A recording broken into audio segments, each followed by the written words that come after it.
Crazy about music. The days of my youth. Hello, I'm Belbi. In my last story, I told you about Chang Suk, an older boy who lived next door, and how the sound of his drums first awakened my interest in music. That sound awakened something that had been sleeping inside me. Eventually, while I was still a teenager, I headed for Busan with only one thought in my mind. I wanted to learn music. Looking back, it was almost like running away from home. I had no real plan.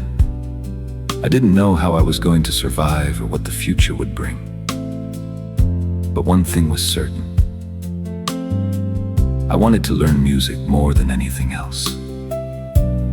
In Busan, I began learning the drums, piano, and organ. I also studied music theory. Back then, the idea of having a part-time job wasn't as common as it is today. During the day, I worked hard just to survive. And at night, I went to learn music. There were many days when I was cold and hungry. In those days, musicians were sometimes looked down upon. People often thought that choosing music as a way of life meant choosing an uncertain and difficult road. And in truth, it was not an easy road.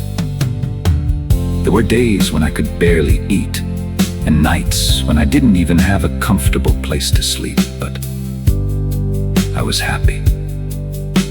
I loved learning music.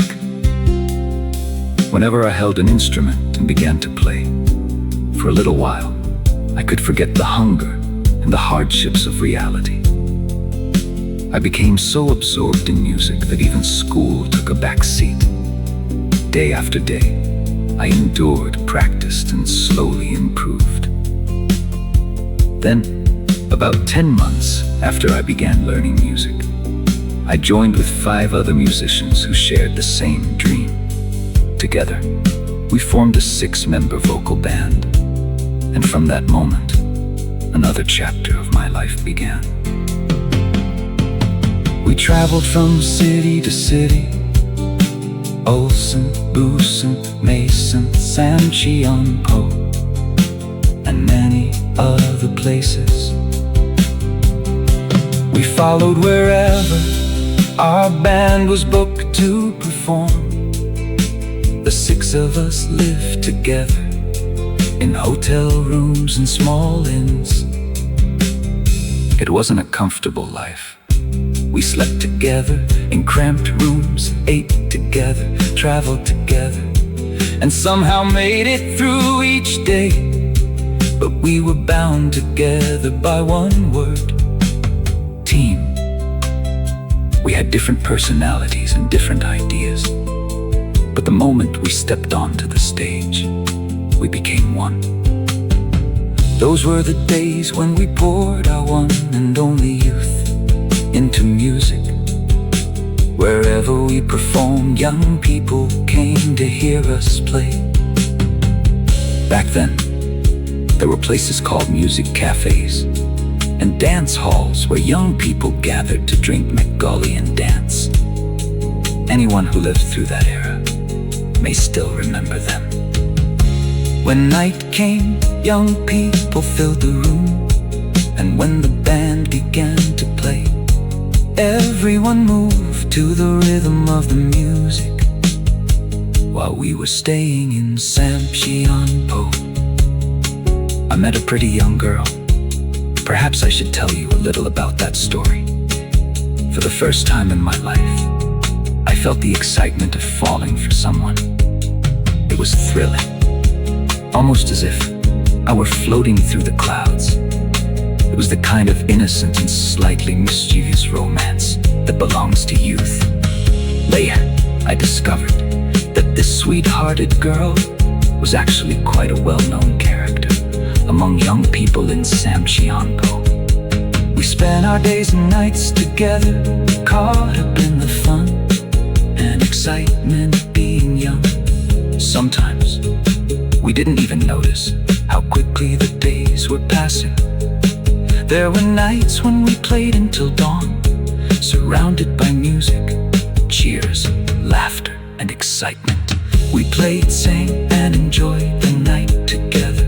Usually, our performance ended around 3 in the morning. Only then would we finally eat a late-night meal. By the time we went to sleep, dawn was already approaching. We would wake up close to lunchtime, and another day would begin. Looking back now, it was a rough and irregular way to live. But at the time, that was our everyday life, and it felt like the whole world of our youth. Through music, I also experienced society for the first time. I learned how to deal with people. I learned how to live and work with others. I met good people, and I met people I knew I had to be careful around, behind the bright lights of the stage. There was also a difficult and sometimes harsh reality. I was never much of a drinker. I never learned billiards, bowling, or golf. Years later, when I lived in Vietnam, I had opportunities to learn golf, but I never did. Whether that was the right choice or not, I don't know. But I think there was always a part of me that remained cautious. Perhaps I was afraid that one wrong step might lead me down the wrong road. Amongst all of the people working in entertainment venues at the time, there were those who became involved with drugs. There were moments when that temptation came close to me as well, but I chose not to follow that road. Looking back today, I believe that was one of the best choices I made. When we are young, a single decision can sometimes send an entire life